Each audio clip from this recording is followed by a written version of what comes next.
له یوې دقیقې سروې وروسته نن یو ځل بیا د مرحوم الحاج زین العابدین خیریه بنسټ له لورې له 159 مستحقو کورنیو سره د خوراکي توکو مرسته وشوه.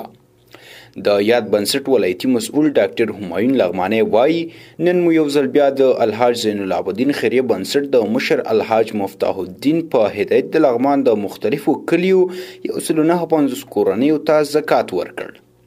نوموړی زیاتوي په زکات کې مو هرې کورنۍ ته 50 کیلو وړه، 15 لیټره غوړي، نیم من بوره، 1 کیلو چای او 1 بسته مالګه ورکړه. موږ بیا وشو کولی 25 د روزه هم د تیر په څیر چې د یکشنبې ورځ ده خپلو مستحقینو ته د لغمان د خلکو ته د لغمان زړونو ته هغه مستحقین چې تاسو د تصاویرو کې ګورئ د زکات د برنامې نه د مرحوم الحاج زین العابدین خیریه بنسټ لخوا نه چې بنسټګر الحاج مفتاح الدین نومیږي د هغه د ورثو د زکات د برنامې نه موږ 150 کسانو ته زکات برنامه نن په دغه تاریخ کې 28 د حمل کې وسپارل.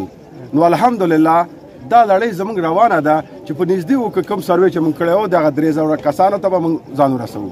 په دې ټوکو کې لکه تیر په څیر غوړه، غوړي، بوره، چای، مالګه. همایون وایي موږ د دغه برنامې ترڅنګ هر ماښام جامع جومات کې سلګونه روژه نیونکو ته روژه ماتې هم ورکوو.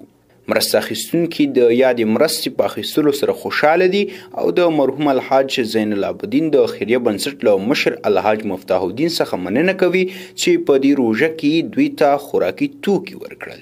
یاسر مشتاق، هیرو ټي وي، لغمان.